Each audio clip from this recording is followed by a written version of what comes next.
बहुजन जागृती news मध्ये आपले सर्वांचं स्वागत आहे। आज 26 जून 2026 रोजी आरक्षणाचे जनक छत्रपती शाहू महाराज यांची जयंती रुद्र अपंग सामाजिक सेवा संस्थेच्या वतीने आज मी विनंती करतो श्री राजेश कैकडी साहेब आणि आपले सल्लागार राजेश साळुंखे साहेब यांनी फोटोवर आपले हार घालून त्यांची जयंती साजरी करावी। सर्वांनी टाळ्यांनी आपण त्यांचं जयंती साजरी करावी।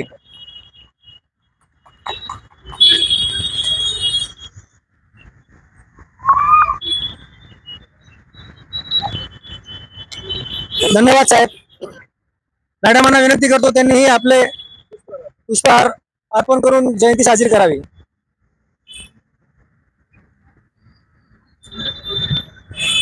मान्यवर आपले खंडू लाने साहेब यांनी पण आपलं पुष्पहार देऊन आपला जयंती साजरी करावी।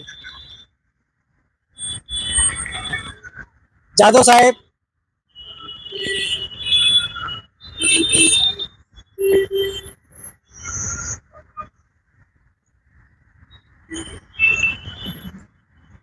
आज रुद्र अपंग सामाजिक सेवा संस्थेच्या वतीने छोटी का असे ना आपण शाहू महाराजांची जयंती साजरी करत आहोत। यामध्ये यांचे विचारधारा कशा पद्धतीची होती आपल्या बहुजन वर्गासाठी आज आपण यांच्याकडनं जाणून घेऊया। सर्वप्रथम आपले सल्लागार जे आहेत राजेश साळुंखे साहेब, हे आपल्याला आरक्षणाचे जनक शाहू महाराजांबद्दल थोडक्यात माहिती सांगतील। नमस्कार, मी राजेश महाराज। कोल्हापूर मध्ये शाहू महाराजचा वाडा आहे, जुना मोझिंबी आहे तिथं, आणि तिथं सोमवारपेठ म्हणून एक एरिया आहे। त्या एरियामधनं त्या टायमाला जुन्या काळामध्ये त्यांची बग्गी जायची। आम्ही लहान म्हणजे आम्हाला आमचा जन्म नव्हता, आम्हाला जुने पूर्व लोक बोलायचे आमचे। तुम्हाला तुमच्या वडिलांनी किंवा आजोबांनी सांगितलं? आजोबांनी वडिलांनी सांगितलं की बाबा शाहू महाराज असे जे होते, आम्हाला तिथं माहिती, आम्ही कोल्हापूरचीच आहे। आणि त्या टायमाला आरक्षण देवत म्हणून लोकांना एकदम आरक्षण जनक म्हणून लोकांना एकदम मदती करायचे। त्या टायमाला त्या गोष्टी आम्हाला काही माहिती होत्या, आम्हाला लोकांनी सांगितलं होतं। तर म्हणजे अर्थात सांगावं म्हणून आरक्षण देवत म्हणून एकदम ते एकदम वळखायला जातात। आणि शाहू महाराज काय मध्ये जुने हत्यार जे पूर्वीचे अजून पण तिथं आहेत, लोक तिथं दर्शनासाठी जातात, बघून बी येतात। आज जयंती 152वी जयंती आम्ही इथं साजरी करतो छोटीशी। त्याच्यामुळे मी ऍडव्होकेट सारिका मॅडम यांना विनंती करतो की त्यांनी आपले 2 शब्द मांडावे। आज छत्रपती राजर्षी शाहू महाराजांची जयंती निमित्त मी त्यांना विनम्र अभिवादन करते। मी ऍडव्होकेट सारिका खंडागे कैकडी रुद्र अपंग सामाजिक संस्थेची विधी सल्लागार आहे।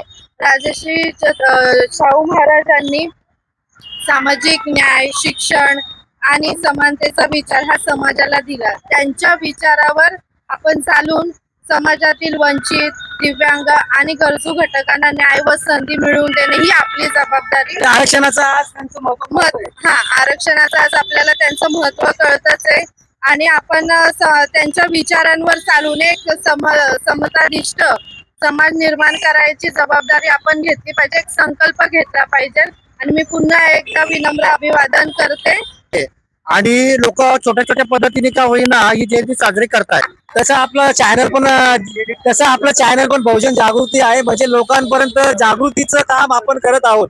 निश्चितपणे छत्रपती शाहू महाराज यांनी जो आरक्षणाचा जो आपल्याला दिला गेलेला आहे, आरक्षण हे आज आपण दलित वर्ग घेत नाहीये, तर पूर्ण समाज, पूर्ण महाराष्ट्र म्हणा किंवा मराठा समाज हा देखील आपला आरक्षणाचा फायदा घेत आहे। तसंच मी आता संघटनेचे सचिव राजेश कैकडी साहेबांना विनंती करतो की त्यांनी आपले 2 शब्द मांडावे।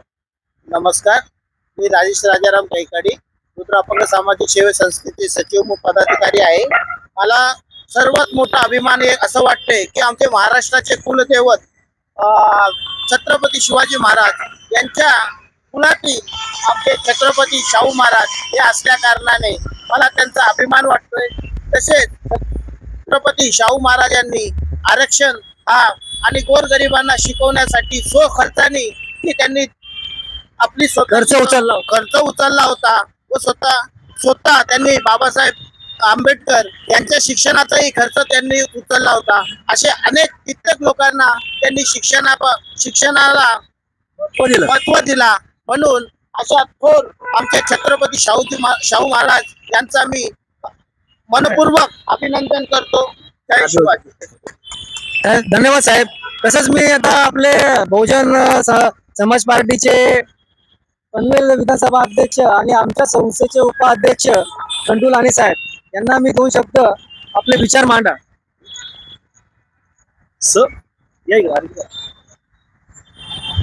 सर्वप्रथम तुम्ही महाराष्ट्राचा आराध्य दैवत छत्रपती शिवाजी महाराज डॉक्टर बाबासाहेब आंबेडकर आणि आज ज्यांची जयंती आहे, ज्यांनी 1902 साली संबंध SC ST OBC बहुजन समाजाला आरक्षण दिलं, ते आरक्षणाचे जनक छत्रपती शाहूजी महाराज यांना रुद्र अपंग सामाजिक सेवा संस्था तसंच बहुजन समाज पार्टीच्या वतीने मी त्यांना जयंतीच्या शुभेच्छा देतो. शुभेच्छा देत असताना आपण विचार केला पाहिजे की ज्या महापुरुषांची आपण जयंती साजरी करतो, त्या महापुरुषांचं जे राहिलेलं काम आहे ते कितपत पूर्ण केलेलं आहे. कारण महाराष्ट्रामध्ये आपण बघतोय आता, मला वाटतो की उत्साह आहे असं. महाराष्ट्रामध्ये उत्साह आहे, पण कसं आहे माहिती आहे का, माझ्या अभ्यासानुसार सांगतो मी,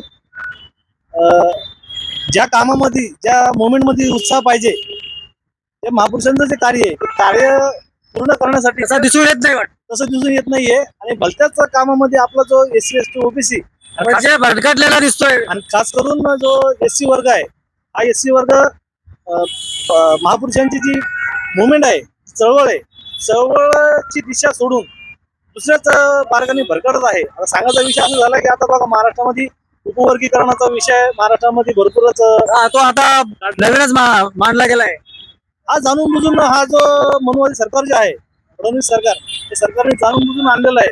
याच्यामध्ये 2 जातीमध्ये तेढ कसा निर्माण होईल किंवा वाद निर्माण कसा होईल हे यांनी जाणीवपूर्वक केलेलं आहे. आणि मला माहिती आहे की हे लागू करणार, कारण बाबासाहेब म्हणाले होते, जिस समाज का शासन होता है उस समाज का शोषण नहीं होता है.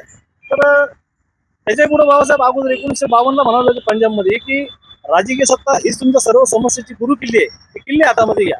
परंतु आपल्या महाराष्ट्रातील, फक्त महाराष्ट्राची गोष्ट करतोय मी, इतर राज्यामध्ये आंबेडकर मुवमेंट चांगल्या पद्धतीने थोपवलेले आहे. पंजाब घ्या, उत्तर प्रदेश घ्या. उत्तर प्रदेशचा विचारूच नका. उत्तर प्रदेशमध्ये तर 4 वेळा बहुजन समाज पार्टीची सरकार आलेली आहे. आणि त्या सरकार आल्याच्या नंतर काय केलंय BSPच्या माध्यमातून ते सर्व जगाला माहिती, ते सांगायची गरज नाही. परंतु मी महाराष्ट्राचं सांगतोय. काल परवा बघा कल्याण मध्ये काहीतरी बुद्ध विहाराचं का, काल परवा कल्याणमध्ये पण जी बुद्धाची जी ही होती, बुद्ध विहार होतं, बुद्ध फाउंडेशन म्हणून, तिथंही या मनुवादी लोकांनी काय केलंय, तर ते पाडण्याचं काम केलेलं आहे. तिथंही आपले बौद्ध धर्माचे धम्मगुरू हे तिथं प्रोटेक्ट करतायत, आंदोलन करतायत. ते आंदोलन करून तुम्हाला माहिती आहे काही हाती लागत नाही. कारण आंदोलन मी तर ते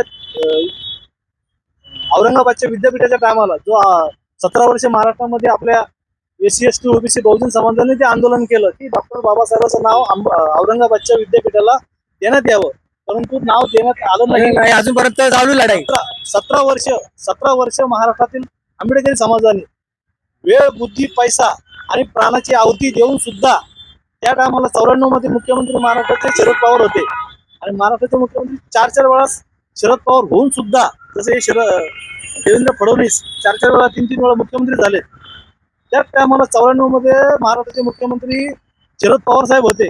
त्यांनी औरंगाबादच्या विद्यापीठाला बाबासाहेबांचं नाव तर दिलंच नाही, पण नामविस्तार केला. नामविस्तार केला म्हणजे डॉक्टर बाबासाहेब आंबेडकर मराठवाडा विद्यापीठ केले. आणि आपल्या SC समाजाची माग होती डॉक्टर बाबासाहेब आंबेडकर विद्यापीठ असं नाव तिथं नामकरण झालं पाहिजे. तो 17 वर्ष आपल्या लोकांनी वेळ, बुद्धी, पैसा वाया घातली. आताही लॉंग मार्चच्या नावाखाली पूर्ण महाराष्ट्रातील समाजाला एकत्रित करून मुंबईच्या मंत्रालयावरती मोर्चा घेऊन चाललेला आहे. काल परवाच पनवेलला आले होते. पण मला तरी वाटतं की मोर्चे, धरणे, आंदोलन करण्यापेक्षा आपण जसं उत्तर प्रदेशच्या लोकांनी बघा आंबेडकर मुवमेंट मध्ये फक्त मुवमेंटचं काम करून तिथं 1 नाही, 2 नाही, 3 नाही, 4 4 वेळा चार वेळा तिथं सरकार बनवली. सरकार कशी बनवली तिथं तिथं बघा 500 एकर मध्ये बाबासाहेबाच्या विहाराला नाव दिलेलं आहे. ते रमाबाई उद्यान बनवलंय ते मला वाटतं का ते 220 एकर मध्ये आहे. म्हणजे असं 500 एकर 400 एकर महापुरुषांच्या नावाने मोठे मोठे संग्रहालय बनवले. तर मला तरी वाटतं की तिथं एकही आंदोलन एकही मोर्चा काही जाळपोळ न करता फक्त तिथल्या लोकांनी मुवमेंटचं काम केलं आणि तिथं सरकार स्थापित केली आणि सरकार स्थापित केल्यानंतर तिथं समाज हिताचे कामं झाले. त्याच्यामुळे आम्ही महाराष्ट्रामध्ये सुद्धा आम्ही समाजाला बहुजन समाज पार्टीच्या माध्यमातून हेच सांगतो की मुवमेंटचं काम करा, आपलं संघटन मजबूत करा. सेक्टर, बूथ, विधानसभा, जिल्हा आणि स्टेट हे तुम्ही मजबूत करा. 100% महाराष्ट्रात सुद्धा सरकार येईल. महाराष्ट्रात सरकार आली तर आपल्याला हे असे काही कल्याणवाडीचे प्रकरण घडलं किंवा हे लॉंग मार्च आपल्या इथं पण खांदा कॉलनीमध्ये असंच प्रकरण घडलं होतं. पनवेलला बघा, पनवेलला आमच्या खांदा कॉलनीमध्ये सुद्धा बुद्धविहार रातोरात तोडलं या शुल्क प्रशासन. त्याच्यावरती कोणत्याही प्रकारचं काय आणि असा काही कायदा आहे का की तुम्ही रात्री 2 वाजता फक्त या समाजावर तुम्ही कारवाई करू शकता? कायदा आहे का? म्हणजे कायदा आहेच. कारण काय माहितीये का, मी त्याच्यावरती याच्यावरती तुम्हाला 2च मिनिटांची गोष्ट सांगतो आणि माझे 2 शब्द संबोधतो. एका पुण्याला बघा खडकी म्हणून एरिया आहे. त्या एरियामध्ये एका मुलाचा बर्थडे असतो तर त्या बर्थडे मध्ये एक मुलगा त्याचे वडील काय करतात, रस्त्याच्या गडीला तो एरिया असतो आणि तिथं ते मोठे मोठे डीजे लावून मोठा आवाज करतो. तर तिथं आपले पोलीस प्रशासनाचा एक अधिकारी जाऊन त्यांना सांगतो, अरे बाबा आवाज कमी कर, आवाज कमी कर, जास्त आवाज झालाय. तो बोलतो, हो साहेब, बोलते आम्हाला सांगू नका, बोलते कायदा आमच्या बापाने लिहिलाय. ते पोलीसवाले कर्मचारी बोलतात, अरे बाबा कायदा जरी तुझ्या बापाने लिहिलाय पण चालवणारा तू कुठे आहेस? चालवणारा तू नाहीयेस. त्याच्यामुळे कसं आहे, आपण चालवणारे नाहीये. बरोबर.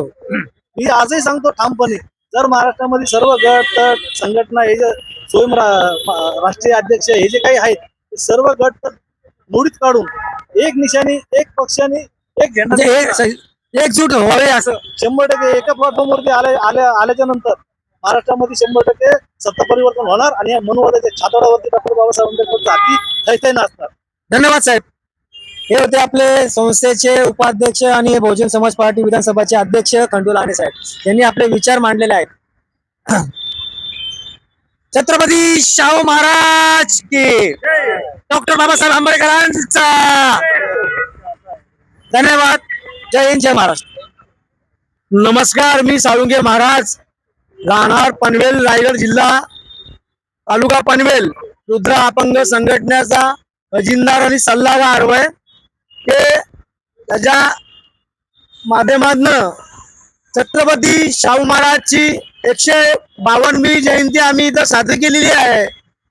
तर आम्हाला एक विषय असा बोलायचा आहे की महाराष्ट्रामध्ये शाहू महाराजचे जागा जागा पुतळे लागले पाहिजे. शाहू महाराज कोण आहे काही लोकांना असं काही कळत नाही. तर काही लोकांना म्हणजे बस स्टँडला बोला, रेल्वे स्टेशनला बोला, इथं तिथं पुतळे इथं लागले पाहिजे. हे सरकारने दखल घेतली पाहिजे. आणि सरकार काय करतोय, फक्त त्यांचं आरक्षण उचलतोय. आरक्षण उचलून लोकांना दिशाभूल करतोय. आणि जे आपल्याला जो आपले जुने दैवत आहे सगळे, त्याच्यामध्ये लोकांना फायदेशीर लोकांना जो मदत झाली पाहिजे महापुरुषांची, ती मदत होते. पण मदत आल्यानंतर काही मदत आपली लपून ठेवली जाते. तर ही आमच्या रुद्र अपंग संघटनेच्या माध्यमातून ही आम्हाला सगळी मागणी आहे की छत्रपती शाहू महाराजचे पुतळे जिथं तिथं महाराष्ट्रात लागले पाहिजे. रायगडमध्ये लागले पाहिजे, मुंबईमध्ये लागले पाहिजे, सगळीकडे लागले पाहिजे. कारण का रायगडमध्ये आणि मुंबईमध्ये कमी दिसतात आणि पनवेलमध्ये कमी दिसतात. तर इथं लागले पाहिजे आणि नाहीच आहे तिथं. बस हे बोलून 2 शब्द माझे मी संबोधतो. राजेश कैकाडी साहेब आपले विचार मांडतील. आज छत्रपती शाहू महाराजांची 152वी जयंती असल्यामुळे त्यांना मानाचा मुजरा छत्रपती शाहू महाराजांचा प्रत्येक चौकामध्ये एक स्मारक असला पाहिजे, जेणेकरून छत्रपती शाहू महाराजांचे कार्य काय होते त्यांनी जनतेपुढे दिसले पाहिजे. हे जनतेपुढे दिसले पाहिजे. त्यांनी दीनदुबळे गोरगरीब लोकांना कोणत्या प्रकारे सहकार्य केले, सहाय्य केले, हे लोकांना समजलं पाहिजे. म्हणून महाराष्ट्राच्या कोण्या चौकामध्ये छत्रपती शाहू महाराजांचे स्मारक हे बांधलेच गेले पाहिजे. एवढंच. धन्यवाद दोघं विचार मंचांचे. आभार व्यक्त करतो की त्यांनी आपले विचार चांगले मांडलेले आहेत. आपल्या या जयंतीनिमित्त काय असेल आणि संघटनेच्या माध्यमातून म्हणजे प्रत्येक कानाकोपऱ्यामध्ये चौकामध्ये शाहू महाराजांचा एक स्टॅच्यू, एक पुतळा असावा असं सगळ्यांचं मत आहे. पूर्ण महाराष्ट्राच्या जनतेचं मत आहे की जनक जे आहे आरक्षणाचे खरे जनक जे आहेत ते म्हणजे आपले छत्रपती शाहू महाराज हे होते. हे लोकांपर्यंत कळलं पाहिजे. म्हणून या दोघांचा असा विचार आहे आणि आपल्या संस्थेचं पण देखील आहे की पालिका म्हणा किंवा महाराष्ट्रामध्ये म्हणा किंवा शासन म्हणा यांच्यापर्यंत हा आपला एक मेसेज गेला पाहिजे की प्रत्येक एरियामध्ये म्हणा चौकामध्ये म्हणा शाहू महाराजांचा एक स्मारक किंवा पुतळा असणं गरजेचं आहे. मी रुद्र अपंग सामाजिक सेवा संस्थेचा अध्यक्ष गजेंद्र आयरे. छत्रपती शाहू महाराज की जय. छत्रपती शाहू महाराज की जय. डॉक्टर बाबासाहेब आंबेडकरांचा. धन्यवाद. जय हिंद, जय महाराष्ट्र.